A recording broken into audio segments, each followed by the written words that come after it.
네, 저희 이제 예배 시작하겠습니다. 우리 간단하게 기도드리겠습니다. 하나님 아버지 감사합니다. 오늘 이렇게 주문 자리에 와서 아버지 예배하게 하시니 감사합니다. 하나님 아버지 이 예배가 하나님이 원하는 예배가 되어 도와주시고 하나님이 받아줄 수 있는 저희 아버지 성도들의 마음잡이가 될 수 있게 도와주시옵소서. 하나님 아버지 이 자리에 나오지 못하는 성도들도 예배의 마음을 잡고 아버지 예배 자리에 모이는 저희들 될 수 있게 도와주시옵소서. 예수님 기도했습니다. 아멘. 마지막 날이라는 찬양을 부를 건데요. 이 찬양 구절에 자녀들은 예언할 것이요 청년들은 환상을 보고 아비들은 꿈을 꾼다 라는 말이 있습니다. 하나님의 영이 없으면은 안 됩니다. 이 일은. 하나님의 영을 구하고 소망하는 사람들이 됐으면 좋겠습니다.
부르시고 계십니다.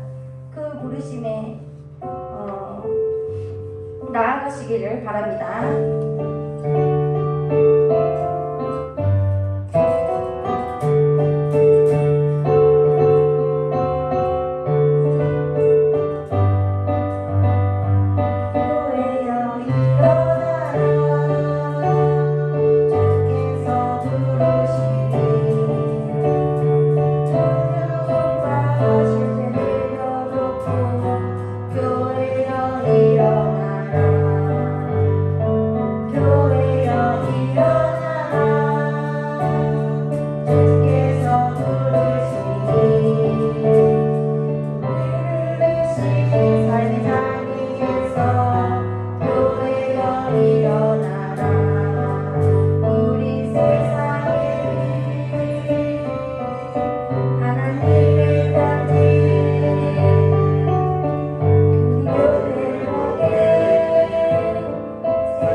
자유가 있으심을 믿습니까?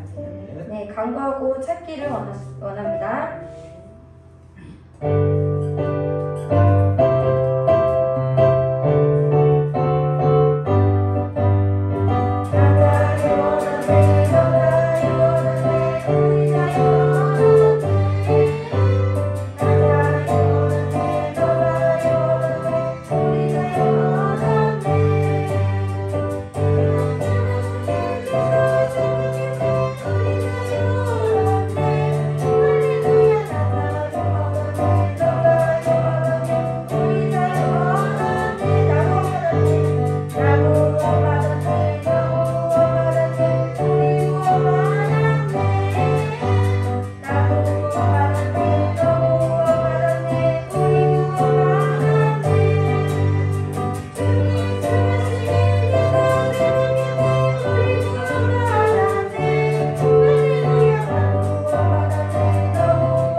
전능하사 천지를 만드신 하나님 아버지를 내가 믿사오며 그 외아들 그리스도 예수 그리스도를 믿사오니 이는 성령으로 잉태하사 동령녀 마리아에게 나시고 본디오 빌라도에게 고난을 받으사 십자가에 못 박혀 죽으시고 산자한지 사흘 만에 죽은 자 가운데서 다시 살아나시며 하늘에 오르사 전능하신 하나님 우편에 앉아 계시다가 저로서 산자와 죽은 자를 심판하러 오시리라.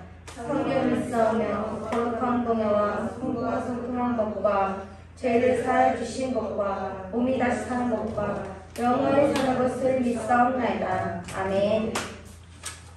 네, 다같이 찬송가 623장 부르겠습니다.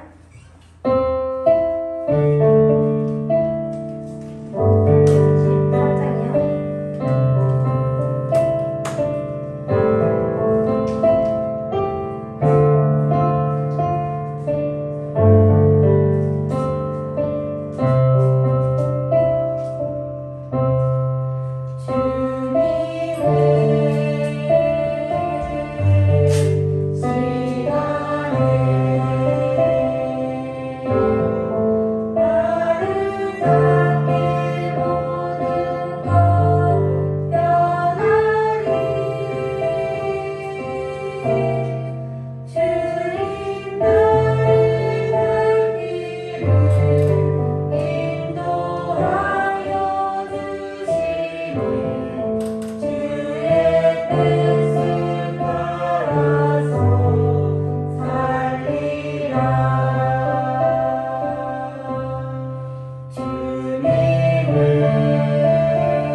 나오셨고 기도드리겠습니다.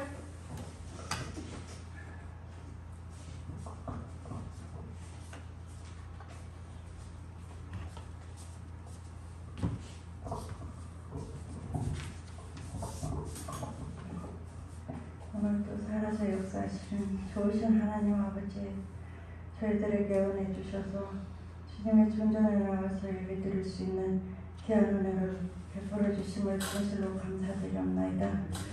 저희들을 항상 눈동자 같이 지켜주시고 은혜 가운데 인도하여 주셔서 항상 주님의 자녀로 살게 하여 주신 하나님 아버지, 그 은혜 진실로 감사드립니다.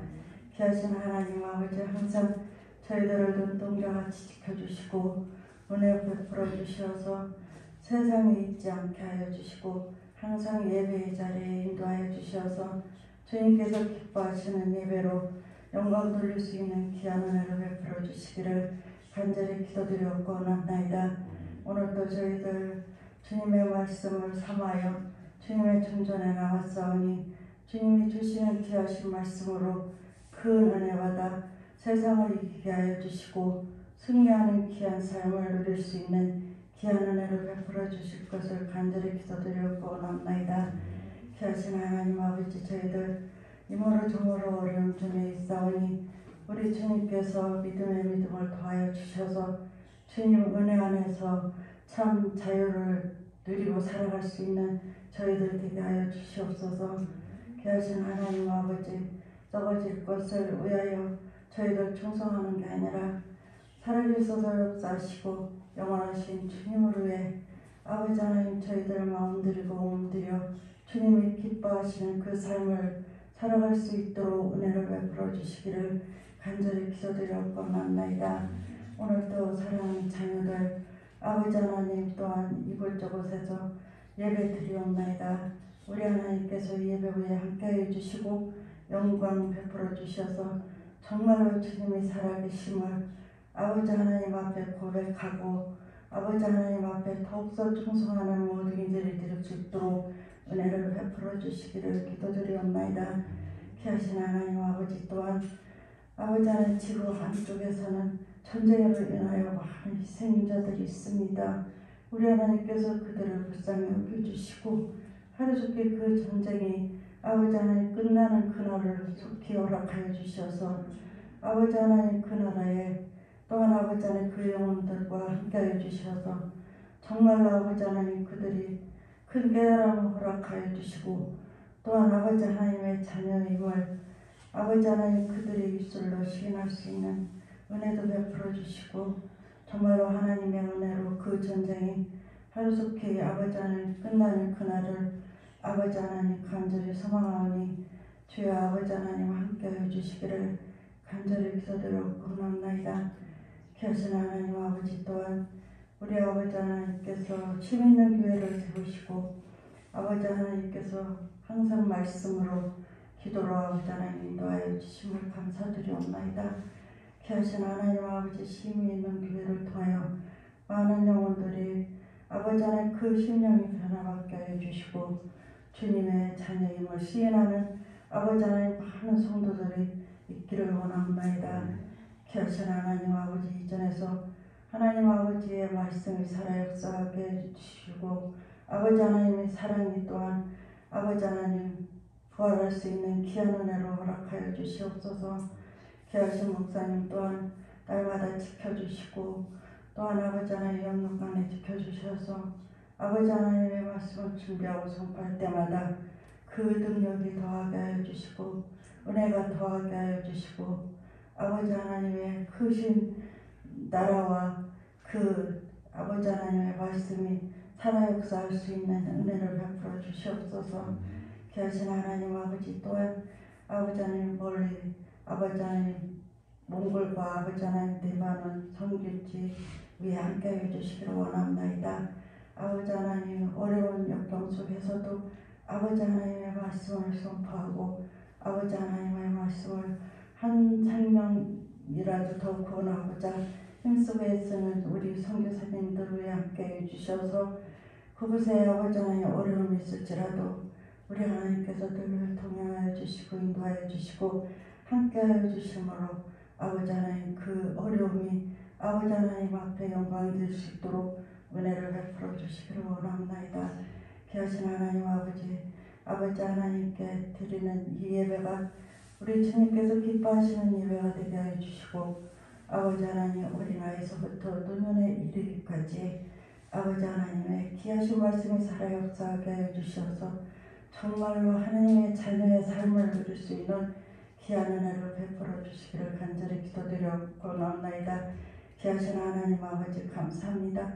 우리 하나님의 크신 은혜 가운데 늘 함께하여 주시고 불쌍히 여겨주시고 또한 아버지 하나님 은혜 가운데 살아갈 수 있는 귀한 은총을 베풀어 주시는 주님 앞에 감사와 영광 돌려오며 예수님의 이름으로 기도드려옵나이다.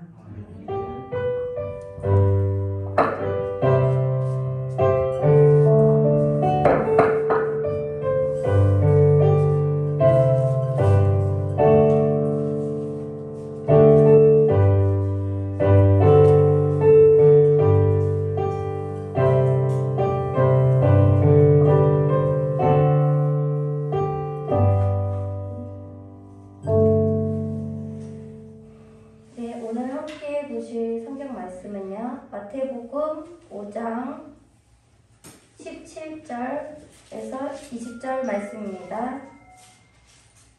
마태복음 5장 17절에서 20절 말씀입니다.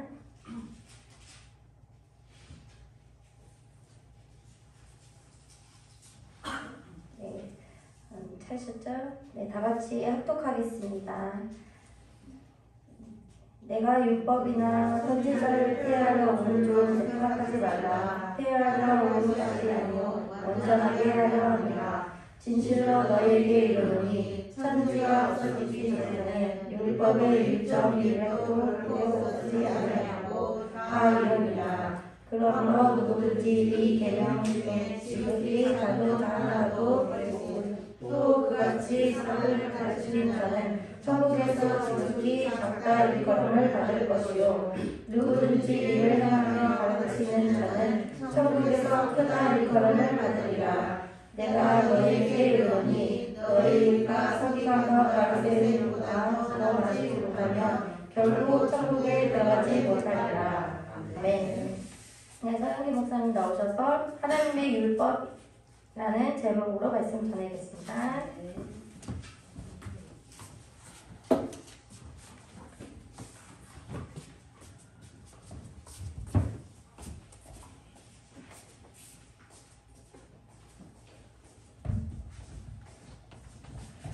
기도하도록 하겠습니다.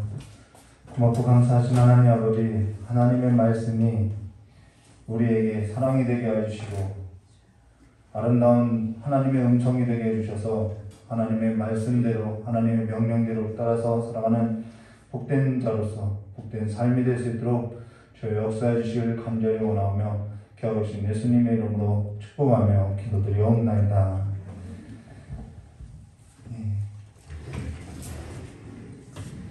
앞서서 이런 얘기를 했지요. 하나님의 율법이 무겁고 우리에게 경직되고 부담이 되는 것은 우리가 첫사람 안에서 사탄에게 속하여서 그 하나님의 말씀이 우리에게 즐겨 들리지 않아서 그렇다고 이야기했죠. 그리고 첫사람 안에서 우리가 타락한 본성을 갖고 살기 때문에 이제는 하나님의 말씀이 우리에게 그렇게 즐겁지 않다라고 했죠. 그래서 둘째 아담 안에서 우리가 하나님의 말씀이 다시 새롭게 들려지고 더욱 사랑하게 된다라고 이야기했습니다. 그래서 예수 안에서는 이 구약 성경이 어떤 무서운 말씀이 아니라 하나님의 사랑으로 보여질 때 이 신약의 말씀이 정말 우리에게 더욱더 아름답게 된다는 것이죠. 오늘은 웨스트민스터 신앙국에서 19장 3항과 5항을 가지고 하나님의 율법이라고 나눈 건데요. 지금 저 여러분이 웨스트민스터 신앙국에서 19장 하나님의 율법에서도 나누는데 우리가 지난 설교 때 19장 1항에서는 하나님께서 첫사람에게 행위 언약 속에서 율법을 줬다는 것입니다. 근데 그 행위 언약이라는 것도 하나님의 사랑에 기초하고 있다는 것이죠. 그리고 2항에서는 이 율법이 첫사람이 타락한 후에도 의에 있어서 완전한 규칙으로 존속한다라고 이야기했던 것입니다. 자, 그러고 오늘 저 여러분이 하나님의 율법에 있어서 율법이라고 하면은 부담이 된 까닭이 뭐냐? 저 여러분이 지킬 수 없다라는 것이죠. 그것에 있어서 너무나도 잘 알고 있다라는 것입니다. 그래서 어떠한 삶을 가지고 살게 되냐면요. 지킬 수 있는 것은 지키고 지킬 수 없는 것은 지키지 않고 자기 나름의 방식으로 살아간다는 것입니다. 그러고 나서 자신을 나는 이 정도까지는 하고 사니까 라는 그건 율법에 근거해서 복음에 근거한 것이 아니라 율법에 근거해서 남들보다 내 자신을 낮게 여기고 살아간다는 거예요. 그게 아니면은 율법에서도 문자 그대로 적용하거나 아니면은 율법은 폐기된 거라고 구약되나 유용한 거라고 하면서 자기 나름대로의 그 삶의 방식을 가지고 살아가게 된다는 것이죠. 그래서 어떠한 현상들이 신앙인들 사이에서 나타나게 되냐면은 신앙은 신앙이고 삶은 삶이고 머리 따로 몸 따로 이런 이중적인 삶의 태도가 나온다는 것입니다. 그래서 둘째 사람 안에서는 이 거룩함과 신중함과 진실함에 있어서 지식 없는 자와 같이 살아갈 수 없다라는 거예요. 우리가 첫사람 안에서는 그렇게 살아가는데 둘째 아담 안에서는 그렇게 살아갈 수 없다는 것이죠. 예수만 믿으면 되지라고 하면서 자기 방식의 삶을 고집하며 예수 그리스도를 믿을 때 하나님께서 저와 여러분에게 가져다 준 유익이 뭔지 하나님의 은혜가 뭔지에 있어서 그냥 모르고 살아간다는 것입니다. 그러니까 그리스도 예수 안에서 얻게 된 유익을 알지 못하는 까닭에 예수가 내게 있어서 그렇게 달콤하지 않다라는 것입니다. 그리스도 예수 안에서 얻게 된 유익에 있어서 알지 못한 까닭에 예수 그리스도를 믿어도 첫사람 안에서 살던 그 옛 삶에서도 벗어나지 못하고 하나님 나라의 유업에 있어서 얻지 못하고 여전히 자기 신념이나 자기의 수고나 자기의 노력이나 자기의 확신 속에 속아서 신앙하고 삶하고 머리하고 몸하고 따로따로 살아간다는 것이죠. 이것도 하나의 병이라고 하면은 병이라고 할 수 있겠다는 것이죠. 자, 그래서 세상 나라에서는 세상 것들에 있어서는 옳다라고 이야기하면서 즐거워하는데 정작 하나님 나라에 있어서는 하나님의 명령한 그 일들에 있어서는 아멘하면서 이것이 옳습니다 라고 즐겨받지 못하고 하나님 말씀에 있어서는 마치 죽은 심령과 같은 삶으로서 살아가게 된다는 거죠. 그래서 성경은 멸망의 자녀로서 사망 아래 갇혀 세상 임금 마귀에게 속한 자로서 우리가 속아 살아가고 있음을 말해줬다는 것입니다. 그러나 오늘 저와 여러분이 기억할 것은 마귀와 더러운 귀신들은 저와 여러분에게 끊임없이 하나님의 명령이라는 것은 버거운 것이고 어려운 것이고 지킬 수 없는 거라고 이야기하는 것이죠. 부담이 되는 거라고 이야기하는 것이죠. 그러나 마태복음 13장 1절과 23절 씨 뿌리는 비유를 들으라 라고 하면서 네 종류의 밭에 있어서 씨 뿌리는 비유가 나온다는 것입니다. 마태복음 13장 18절과 23절 그런즉 씨 뿌리는 비유를 들으라 아무나 천국 말씀을 듣고 깨닫지 못할 때에는 여기서 나오죠. 아무나 천국 말씀을 듣고 깨닫지 못할 때는 악한 자가 와서 그 마음에 뿌려진 것을 빼앗나니 이는 곧 길가에 뿌려진 자요 돌밭에 뿌려졌다는 것은 말씀을 듣고 즉시 기쁨으로 받되 그 속에 뿌리가 없어 잠시 견디다가 말씀으로 말미암아 이제 말씀을 지키는 삶을 말하는 거죠. 말씀으로 말미암아 환난이나 박해나 일어날 때에는 곧 넘어지는 자요 가시떨기에 뿌려졌다는 것은 말씀을 들으나 세상의 염려와 재물의 유혹에 말씀이 막혀 결실하지 못하는 자요 좋은 땅에 뿌려졌다는 것은 말씀을 듣고 깨닫는 자니 결실하여 어떤 것은 100배, 어떤 것은 60배, 어떤 것은 30배 되느니라 하시더라라고 이 씨 뿌리는 비유에서도 들으라고 말한다는 것이죠. 사실 행위 언약이라는 것도 우리 이경진 사모님이 금요 설교 때 아주 미리 설교를 잘했어요. 행위 언약이라는 것도 하나님의 은혜라는 것입니다. 하나님께서 행위 언약 안에서 첫사람에게 율법을 줬다는 것이죠. 근데 이 일에서도 뱀이 끼어들었다는 것이죠. 하나님께서는 행위 언약 속에 첫사람 아담에게 복을 주고 복된 삶을 살 수 있도록 첫사람 아담에게 하나님의 율법을 줬다는 것입니다.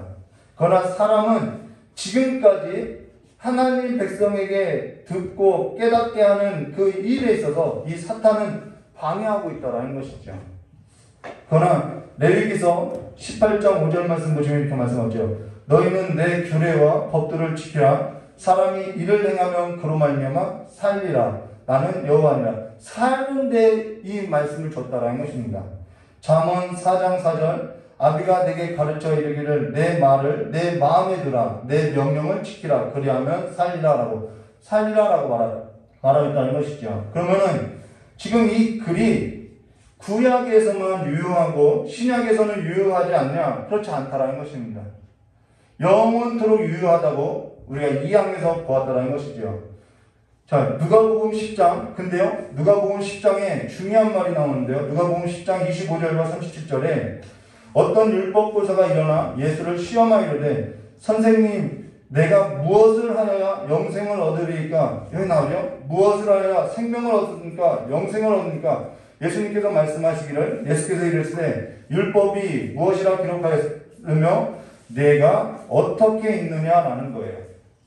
율법은 무엇이라고 기록되었으며 내가 어떻게 읽느냐라고 했을 때 대답하여 이르되 내 마음을 다하고 목숨을 다하고 힘을 다하여 뜻을 다하여 주 너의 하나님을 사랑하고 또한 내 이웃을 내 자신과 같이 사랑하라 하였나이다.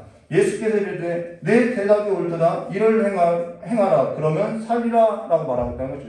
신약에서도 여전히 유효하다라는 거예요. 그 사람이 자기를 옳게 보이려고, 여기서 문제죠. 옳게 보이려고 예수께 여짜오되 그러면 내 이웃이 누굽니까? 라고 했다라는 것입니다. 이때 선한 사마리아의 비유를 보면서 뭐라면은 저 사람의 이웃이 누구냐라고 되묻게 된다는 것이죠. 율법이 무엇이라 기록되어 있으며 내가 어떻게 읽느냐라는 거예요. 근데 여기 예수께서 이르시되 율법이 무엇이라 기록되었으며 내가 어떻게 읽느냐라는, 내가 율법에서도 지금 어떻게 읽느냐라는 것은 지금 그에게도 묻고 있지만 오늘 저와 여러분에게도 묻는 질문이라는 것이죠.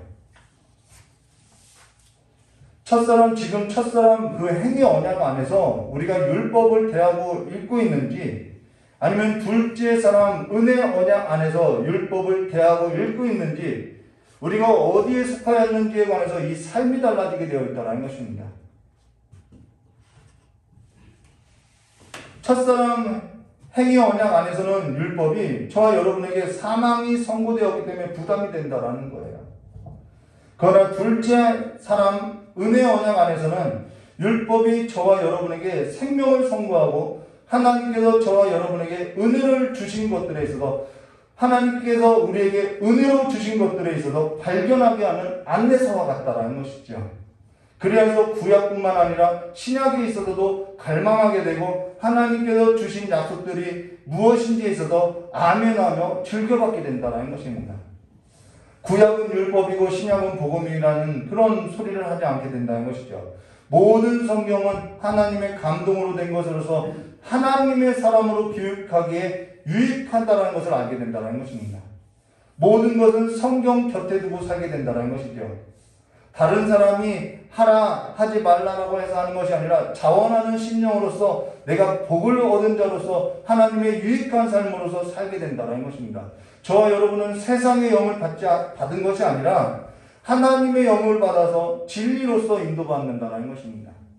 오늘 저와 여러분이 이렇게 긴 시간 앞에서 상세하게 설명하는 까닭은 사실 이것이 지식이 아니라 저와 여러분의 실제가 된 삶이 되었다는 것이죠.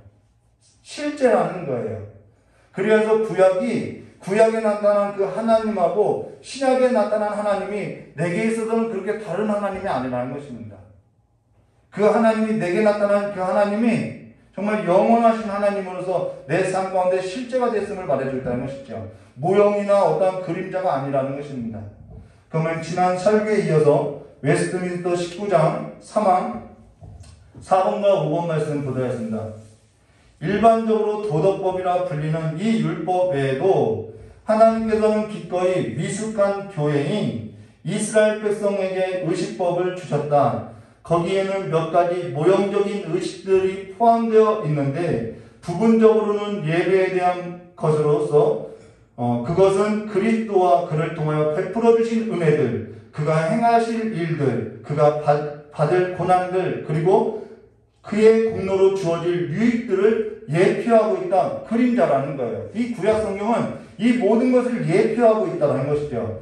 부분적으로는 도덕적인 의무들에 대하여 여러 가지로 교훈들을 우리에게도 제시하고 있다는 것입니다. 여기 일반적으로 도덕이라고 불리는 이 율법 외에도 하나님께서는 기꺼이 미숙한 교회인 이스라엘 백성들에게 의식법을 주었다라고 이야기해요. 근데 여기 일반적으로 도덕법이라고 불리는 이 율법은 뭐냐면은 십계명이라는 거예요. 하나님께서는 십계명 외에 제사법이라는 걸 주었다라는 것이죠. 자, 10가지 계명, 이 십계명은 전에 저희가 나눴죠. 신명기서 4장 13절 말씀 보시면은 여호와께서 그의 언약을 너에게 반포하시고 너에게 지키라 명령하셨으니 곧 십계명이며 두 돌판에 친히 쓴 것이라라고. 이 십계명은 주님께서 돌판에 친히 쓴 거라는 거예요. 그럼 나머지는 모세를 통해서 양피지에 썼다라는 것이죠. 하나님께로부터 들려진 것에 관해서 제사는 이렇게 해라, 너희들이 하나님의 백성으로서 이렇게 살아라, 이런 시민법이나 제사법은 양피지에 기록한 이유가 있겠다라는 것이죠. 가죽에 기록했다라는 것입니다.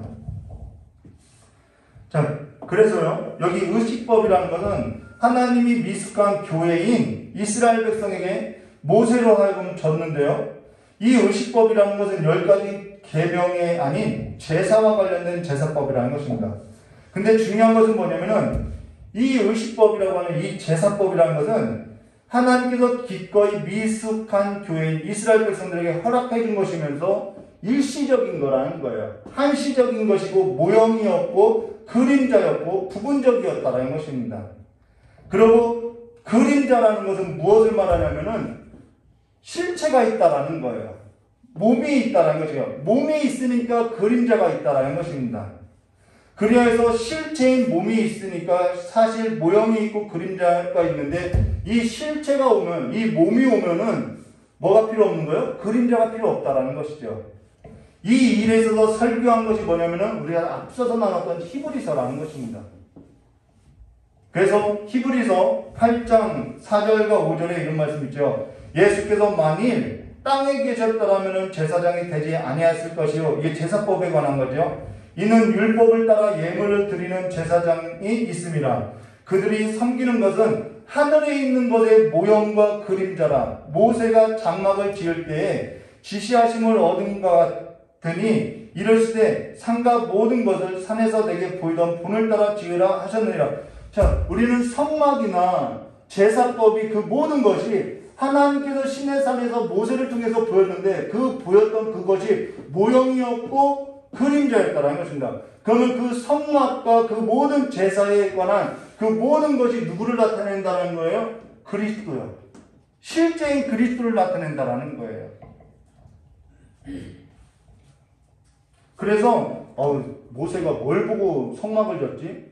그리스도를 보고 성막을 만졌다고. 그래서 우리가 성막을 설교할 때 누구를 만나냐면은 제사법을 볼 때 누구를 만나냐면은 예수 그리스도를 보게 된다라는 거예요.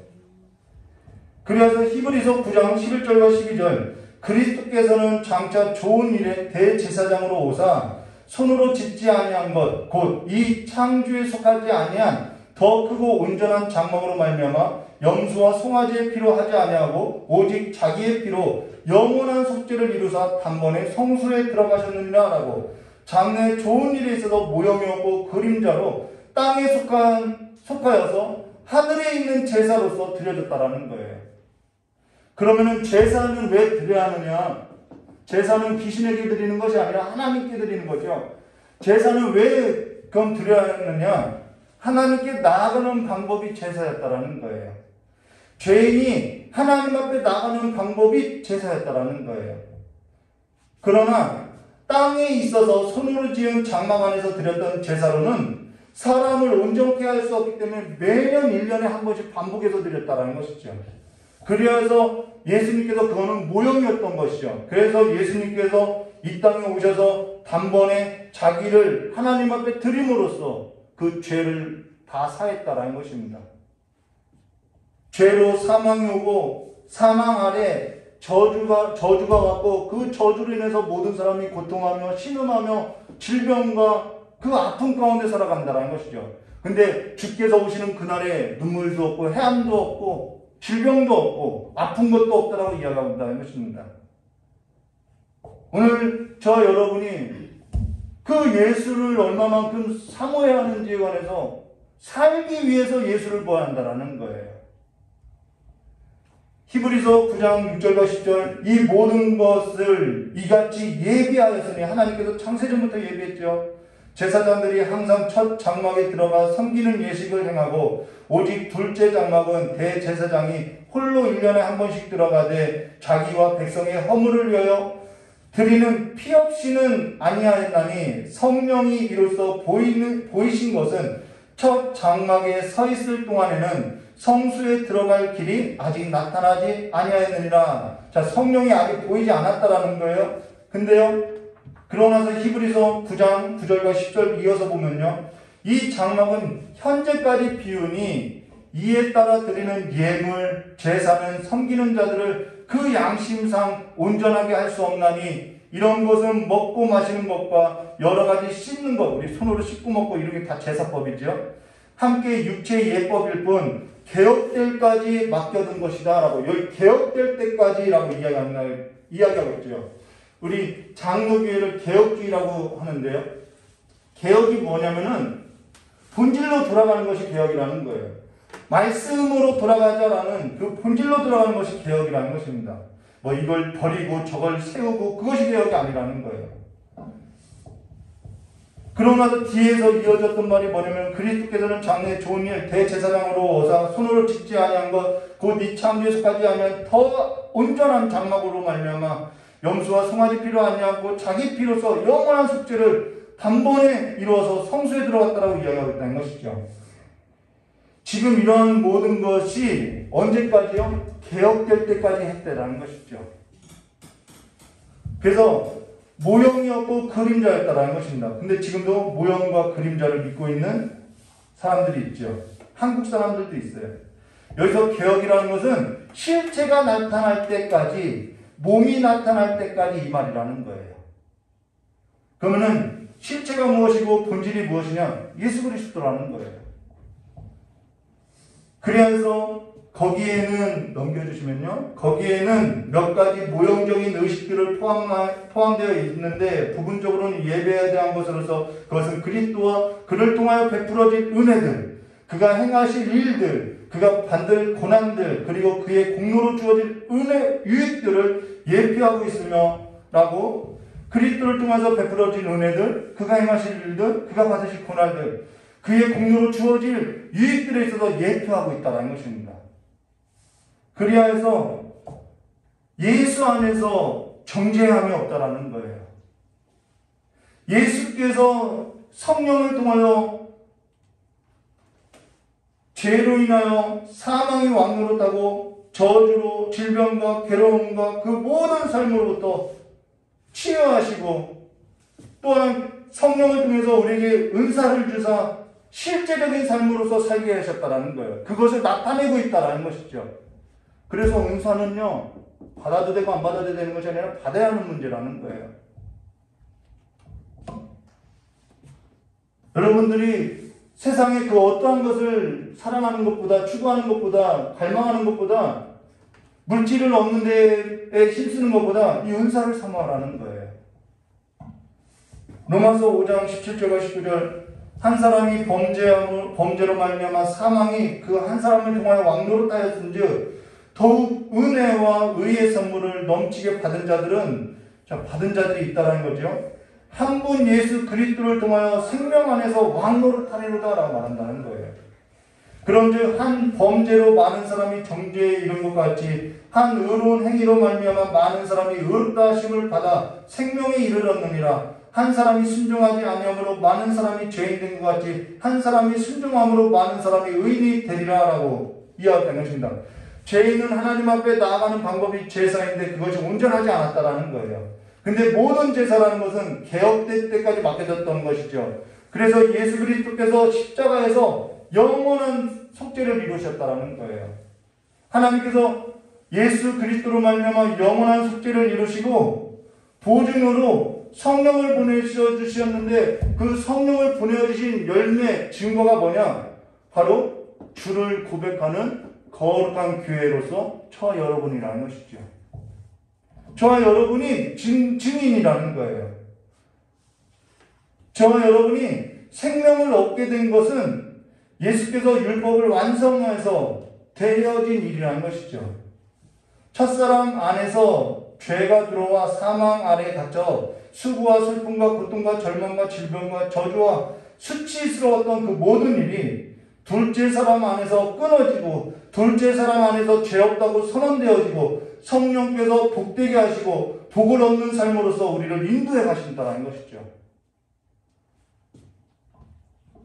그래서 더 좋은 것을 여러분들이 사모해야 하는 것이 뭐예요? 성령을 사모하라는 거예요.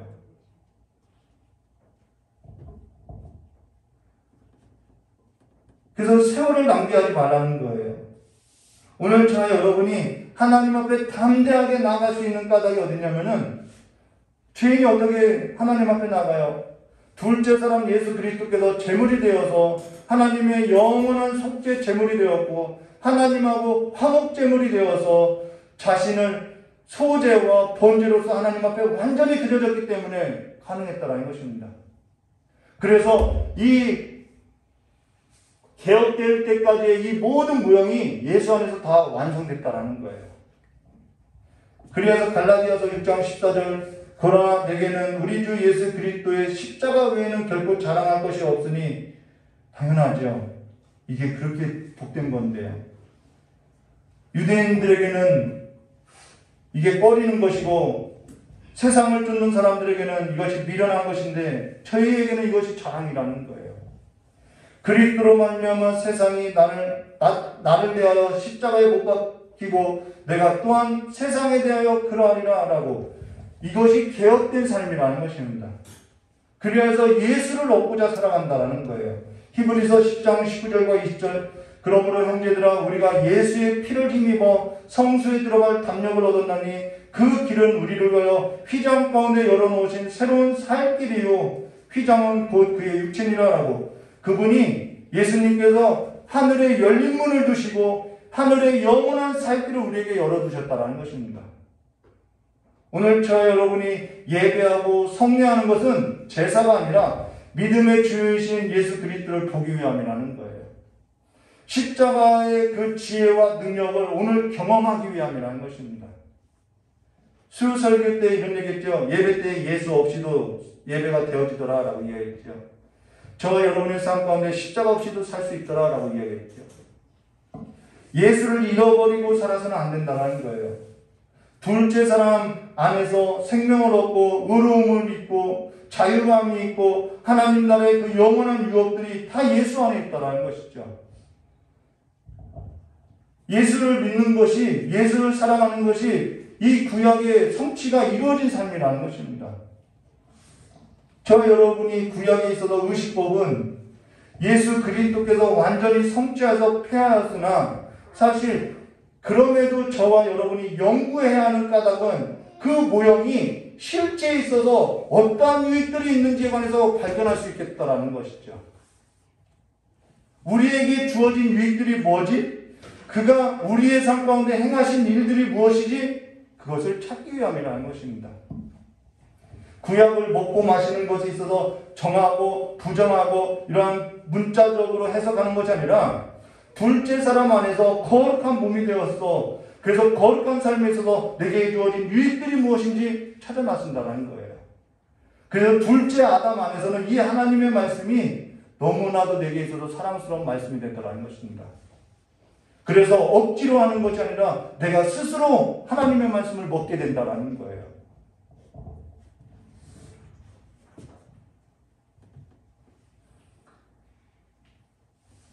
그래서 5번과 6번 말씀 볼까요? 부분적으로는 도덕적인 의무들에 대하여 여러 가지 교훈들을 제시하고 있다. 네, 이 도덕적인 의무들이 이 의식법이 어떤 것은 정하고 어떤 것은 부정하다 이러한 것이 구약에는 율법으로 주어졌는데 이러한 것이 나를 하나님의 사람으로서 도덕적인 의미로서 좀 교훈들이 된다는 것이죠. 어떠냐? 신약시대에는 그런데 이 모든 의식법들은 지금 신약시대에는 폐기되었다라는 거예요. 그러나 의와 불법이 어찌 함께하며 빛과 어둠이 어찌 사귀며 그리스도와 벨리알이 어찌 조화되며 믿는 자와 믿지 않는 자가 어찌 상관하리라라는 이 믿음 안에서의 삶들이 우리에게 적용되더라는 것이죠.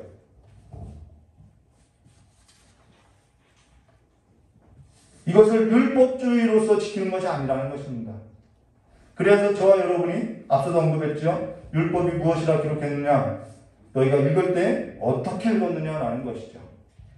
저와 여러분이 세상 나라에 속하여 죄와 사망 아래 세상 신들에게 드려진 삶이 아니라 지금 하나님 나라에 속한 자로서 의와 생명 아래 하나님의 나라의 삶으로서 드려진 삶이 됐다는 것입니다. 그리고 성령을 보내서 하나님의 집을 맡은 자로서 복 있는 자로서 생육하고 번성하고 충만하고 정복하고 다스리라고 했던 이 명령들이 우리를 새롭게 하고 있다는 거예요.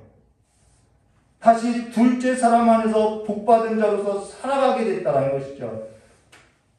그에게 하나님의 영을 줘서 그가 산 자가 되었다면 우리는 하나님의 영을 줘서 우리는 계속해서 살리는 자가 됐다는 것입니다.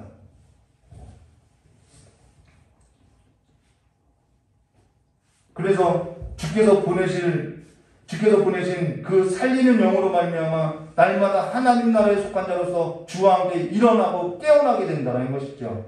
그러나 하나님께서 둘째 사람 안에서 이루신 그 언약 안에서 저와 여러분에게 주실 그 하나님의 복된 선물들은 정말 무한하다라는 것이죠. 그래서 성령을 보내사 하나님의 말씀에 듣고 깨닫고 생명을 얻은 삶으로서 생육하고 번성하여 충만하고 정복하고 다스리는 삶으로서 100배, 60배, 30배의 결실을 맺는 삶으로서 이루어 가신다는 것입니다.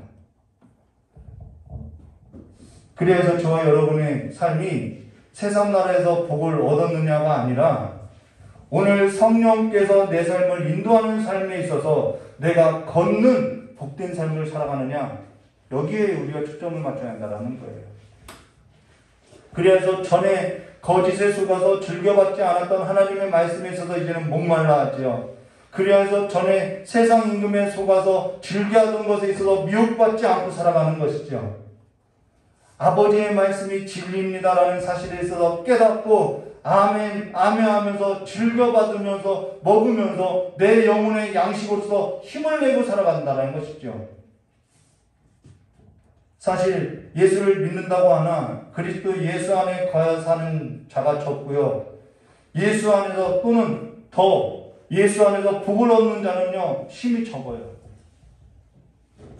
근데 오늘 저희 여러분에게 있어서 예수 안에서 복을 얻게 된 자가 심히 적다고 했던 그 복이라는 것은 세상 나라에 속한 복들을 말하는 것이 아니라 그리스도 안에서 감추어진 하나님의 약속의 선물들을 말한다는 거예요. 그것을 발견하는 자들이 적다라는 것입니다. 상황 말씀 볼까요? 하나님께서는 정치적인 집단인 이스라엘 백성들에게 여러 가지 재판에 이거는 종교 제사법이고요.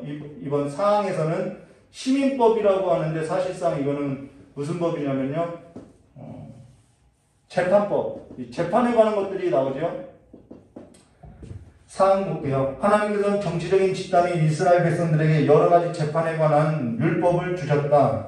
그러나 그 재판법은 그 백성의 나라와 함께 시효가 만료되었으며 따라서 그것의 일반 형평의 원리는 원용될 수 있겠으나 지금은 다른 아무에게도 구속력이 없다. 이것이 시민법, 재판법이라는 것입니다. 여기 하나님께서는 정치적인 집단인 이스라엘 백성들에게 여러 가지 재판에 관한 율법을 주셨다라고 하는 것은 하나님께서는 아브라함을 불러서 그 아브라함의 자손을 말미암아 하나님의 국가로 세웠다라는 거예요. 그러고 나서 이들 사회에 있어서 하나님께서는 대리자, 이제 재판관이죠. 대리자를 세워서 신정정치로서 하나님을 섬기는 신정정치로서 다스리도록 법과 재판법이죠. 법과 질서를 세웠다라는 것입니다. 근데 그래서 이들은 이 법과 질서로서 지켜야 하는 거죠. 이 재판을 해야 하는 거죠. 그러면 오늘날도 이 율법을 가지고 재판을 하느냐? 하지 않지요. 이것에 관해서 이야기한다는 것입니다. 근데 이를 알려면은 기억할 것이 뭐냐면은 하나님께서 첫사람 안에서 죄로 오염된 모든 사람을 구원하고자 누구를 불렀냐면은 첫 번째 아브라함을 불렀다라는 것입니다. 그리고 그와 언약을 맺었다라는 거예요. 그 언약이 뭐냐면은 창세기 12장 2절과 3절 내가 너로 뭘 이루어? 이미 큰 민족을 이루고 내게 복을 주어 내 이름을 창대하게 하리니 너는 복이 될지라. 너를 축복하는 자에게는 내가 복을 내리고 너를 저주하는 자에게는 내가 저주하리니 땅의 모든 족속이 너로 말미암아 복을 얻을 것이라 라고 약속했다라는 것입니다. 그러고 나서 창세기 15장 4절과 7절 여호와의 말씀이 그에게 임하여 이르시되 그 사람이 내 상속자가 아니라 이건 종을 말하는 거예요. 종이 상속자가 될 수 없죠. 내 몸에서 날 자가 내 상속자가 되리라 하시고 그를 일구고 밖으로 나가 이르시되 하늘의 무뼈를 셀 수 있나 보라. 또 그에게 이르시되 내 자손이 이와 같으리라. 아브라함이 여호와를 믿으니 여호와께서 이를 그의 의로 여기시고 또 그에게 이르시되 나는 이 땅을 내게 주어 소유로 삼게 하려고 너를 갈대아 우르에서 이끌어내 여호와라고 말하고 있는 것이죠. 그래서 하나님께서는 아브라함하고 맺은 이 언약을 따라서 누가 오는 거예요? 자손이 온다라는 거예요. 약속의 자손이 온다라는 것이죠. 종이 아니라 약속의 자손이라는 것입니다. 그리고 약속의 자손을 따라서 누가 오냐면 이스라엘, 야곱이 나죠. 그가 이스라엘이 된다라는 것이죠. 이스라엘이 난다라는 거예요. 그래서 하나님께서는 모세를 불러서 이 이스라엘을 하나님의 백성으로서 이 국가를 이루기 위해서 하나님의 나라를 이루기 위해서 애굽에서 이들을 불러내서 시내산에서 그들하고 언약을 맺었는데 출애굽기 19장 5절과 6절 세계가 다 내게 속하였나니 너희가 내 말을 잘 듣고 내 언약을 지키면 너희가 모든 민족 중에 내 소유가 되겠고 너희가 내게 대하여 제사장 나라가 되며 거룩한 백성이 되리라. 너는 이 말을 이스라엘 자손에게 전할지어다 라고 말한다는 것입니다. 그러면은 지금 그 이스라엘 자손이 저 팔레스타인 지방에 있는 그 이스라엘 자손이 이스라엘 자손이냐? 아니라는 거예요. 이미 다 흩어졌지요. 1948년 이스라엘이 시오니즘 운동으로서 회복되었다고 해서 그들이 이스라엘이라고 주장하는 사람들이 있는데요. 그렇지 않아요. 여기 말씀 보시면은 이들 조상 아브라함에게 난 약속의 자손 안에서 하나님께서 택하신 이스라엘이 이스라엘 자손에게 예언하기를 이 이스라엘이 야곱인 이스라엘이 그의 아들 이스라엘 자손에게 예언한 것이 있는데 창세기 49장 10절 말씀 보시면 이런 말씀이 있어요. 주가 유다를 떠나지 아니하고 통치자의 지팡이 이거 이제 나라를 말하는 거죠. 통치자의 지팡이가 그 발 사이에서 떠나지 아니하기를 뭐가 오기까지요? 실로가 오시기까지. 실로가 오시기까지 이르니 그에게 모든 백성이 복종하리라 라고 여기 실로가 오시기까지 한다라는 거예요. 주가 유다를 떠나지 아니하고 통치자의 지팡이가 그 발 사이에 떠나지 아니하기를 실로가 오시기까지 이르리라. 하나님께서는 하나님의 나라를 세울 계획이 이미 있었다라는 거예요. 근데 실로가 오시기까지 한 이 실로라는 것은 장소적인 개념이 아니라 무엇을 말하냐면은 이 뜻이 뭐냐면요. 평화를 가져오는 자라는 뜻이라는 것입니다. 평강을 가져오는 자라는 뜻이라는 거예요. 그러면은 이스라엘이라는 그 팔레스타인 지역에 있는 이스라엘이 이스라엘이냐? 아니라는 것이죠. 하나님 나라에 있어서 하나님은 하나님의 구속을 보여주기 위해서 계시하신 거자 하나님께서는 아브라함을 택했다라는 것입니다. 로마서 9장 4절과 5절 그들은 이스라엘 사람이냐? 그들에게 양자됨과 영광과 언약들과 율법을 세우신 것과 예배와 약속들이 있고 조상들도 그들의 것이요 육신으로 하면 그리스도가 그들에게 나셨으니 그는 만물에 계셔서 세세에 찬송을 받으실 하나님이시라. 아멘이라고 하죠. 그러고 나서 이어서 로마서 9장 6절과 8절 그러나 하나님의 말씀이 폐하진 것 같지 않다. 이스라엘에게서 난 그들이 다 이스라엘이 아니오. 나오죠.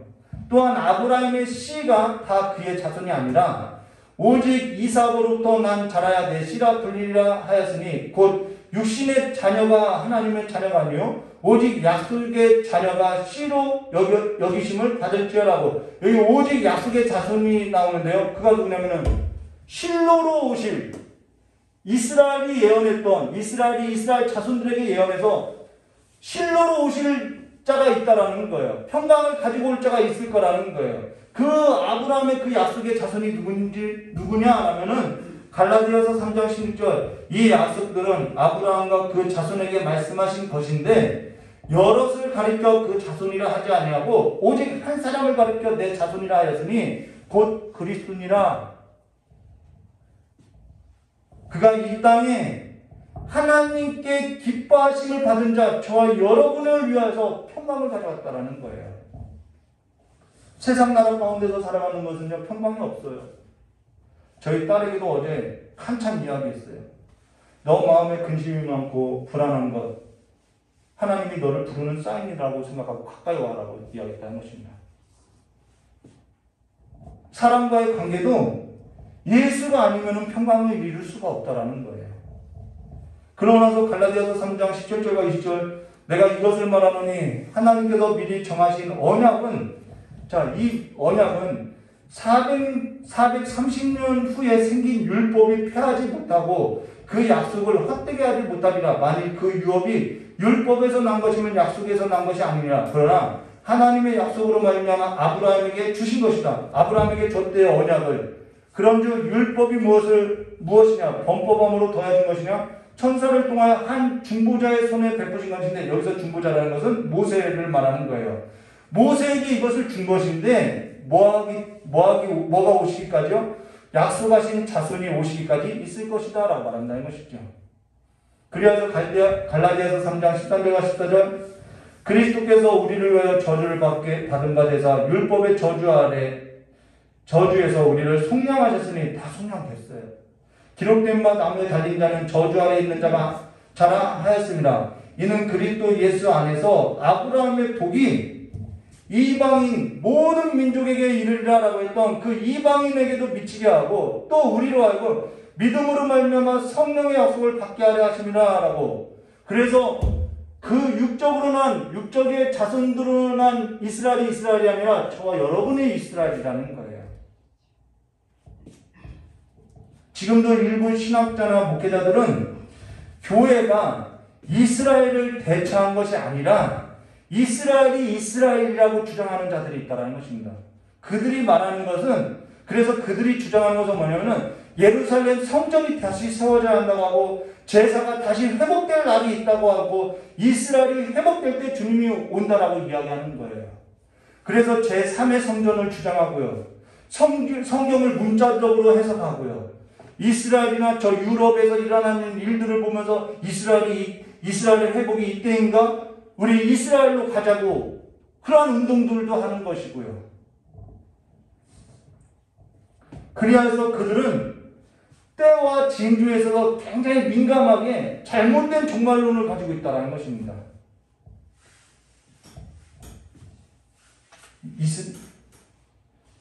여기 이스라엘이 다 그 이스라엘이 아니라고 이야기했죠. 그래서 사항 7번, 그러나 그 재판은 그 백성 나라와 함께 시효가 만료되었으며 따라서 그것의 일반 형편의 원리는 원흉될 수 있으나 지금 다른 아무에게도 구속력이 없다라는 것은, 여기 그 재판법은 그 나라 백성과 함께 시효가 만료됐다라는 거예요. 그러나 그것들의 일반의 형편의 원리는 원흉될 수 있다라는 것은 무엇을 말이냐면요, 그리스도 안에서 새로운 삶의 원리로서 우리에게 적용되더라는 것이죠. 가령 무당이나 무당을 찾는 자는 돌로 쳐 죽이라고 이야기 나와 있죠. 그러면 그렇게 하지 않지요. 오히려 그렇게 하면은 우리가 이 나라법에 의해서 살인죄로 처벌받게 되는 것이죠. 그래서 지금은 아무도에게도 그것을 구속력이 없다라는 거예요. 근데 요한복음 18장 36절에 이렇게 말하죠. 예수께서 대답하여 내 나라는 이 세상에 속한 것이 아니라 만일 내 나라가 이 세상에 속한 것이었다면 내 종들이 싸워 나로 유대인들에게 넘겨지지 않게 하였으리라. 이제 내 나라는 여기에 속한 것이 아니라 라고. 주의 나라는 세상에 속한 것이 아니라는 거예요. 그러나 주의 나라가 세워질 때 세상 나라가 주께 심판을 받게 되어 있다는 것입니다. 그래서 계시록 21장 8절에 그러나 두려워하는 자들과 믿지 않는 자들과 흉악한 자들과 살인자와 음행하는 자들과 점술가와 우상숭배자들과 거짓말하는 모든 자들은 불과 유황에 타는 못에 던져지리니 이것이 둘째 사망이라 말하고 있다는 것이죠. 이것이 우리의 삶의 원리로서 지금 지켜지고 있다는 것이죠. 새로운 삶의 원리가 됐다는 것입니다. 예수 안에서 하나님의 나라의 법이 여기 있다 저기 있다는 것이 아니라 우리 안에 세워졌고 우리가 그 하나님의 나라의 백성으로서 거룩한 대제사장으로서의 새로운 삶으로서 살게 됐고 둘째 사람 안에서 하나님께서 우리에게 주어진 그 많은 복들을 우리에게 약속하고 있다는 거예요. 그래서 누구만 보면 된다고요? 예수만 보면 산다라는 거예요. 오늘 저와 여러분이 예수로 말미암아 주의 나라 백성이 되었고 거룩한 나라의 백성이 되었고 하나님께서 저와 여러분의 하나님이 되셨다라는 거예요. 아버지가 되셨다라는 거예요. 그래서 하나님께서 저와 여러분의 모든 악한 권세로부터 보호해 주시고 있다는 것입니다. 자녀에게 좋은 것으로서 주고 있다는 거예요. 그래서 갈라디아서 3장 9절 그러므로 믿음으로 말미암은 자는 믿음에 있는 아브라함과 함께 복을 받느니라 라고 말하고 있는 것이죠. 오늘 5항까지는 할 수 없고요. 오늘 여기까지만 하고 나머지는 다음 주에 하도록 하겠습니다. 기도하도록 하겠습니다.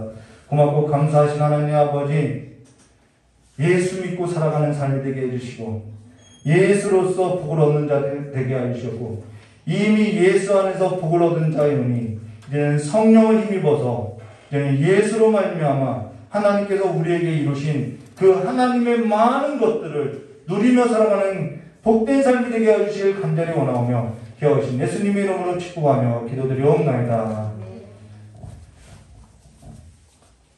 우리 찬송 한 장 부르고 깨달은 기도하도록 하겠습니다.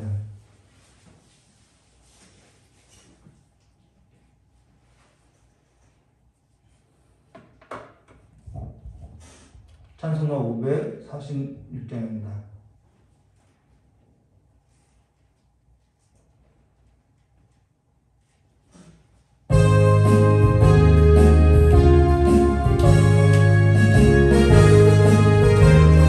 기도하도록 하겠습니다. 주님 약속하신 말씀 위에서 영원토록 주를 찬송하리라. 소리 높여 주께 영광 돌리며 약속 믿고 굳게 서리라. 굳게 서리 약속하신 말씀 위에 굳게 서리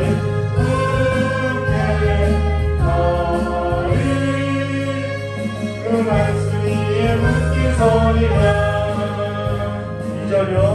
약속하신 말씀 위에서 세상 영령에게 연습할 때에 용감하게 있어서 이기며 약속 믿고 굳게 서리라.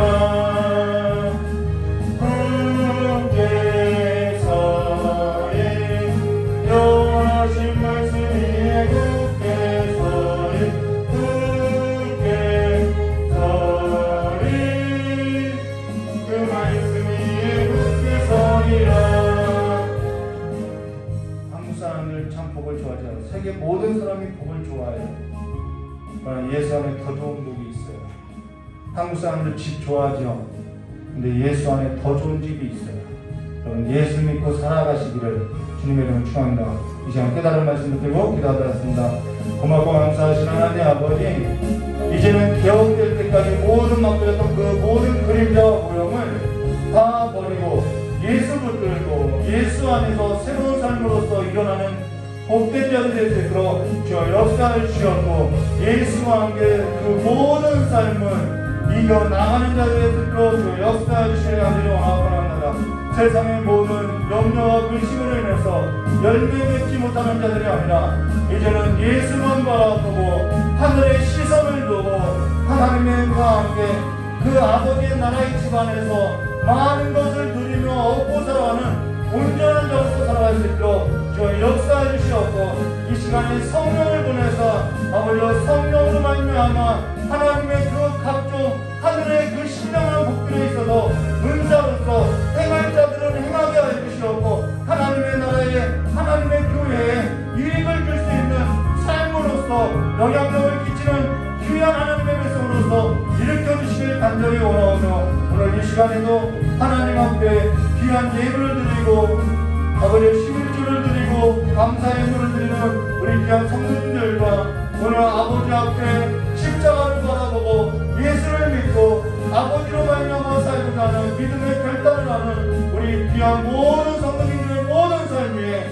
예수 안에서 생명을 얻고 더 풍성한 삶을 얻고 살아가는 복된 자로서 살아갈 수 있도록 그 모든 자리를 일으켜 세워주시옵고 이제는 나사렛 예수 이름으로 금과 은이 아니라 세상이 아니라 나사렛 예수 그리스도의 이름으로서 일어나 걷는 삶이 될 수 있도록 주여 복되게 하시길 간절히 원하오며 여신 예수님의 이름으로 축복하며 기도드려옵나이다. 축복으로서 예를 바치겠습니다. 이제는 우리 주 예수 그리스도의 사랑과 하나님 아버지의 넓고 풍성하신 은혜와 성령 하나님의 내주감과 감동 교통하심의 역사가 오늘 예수를 제대로 믿고자 하는 우리 귀한 성도님들의 모든 머리 위에와 또한 영상으로 예배를 드리는 우리 귀한 성도님들의 모든 자리마다 또한 복음을 들고 나간 우리 대반응과 몽골 선교지에도 영원히 함께 했을지어다. 우리 하나님께 영광을 올리겠습니다. 감사합니다.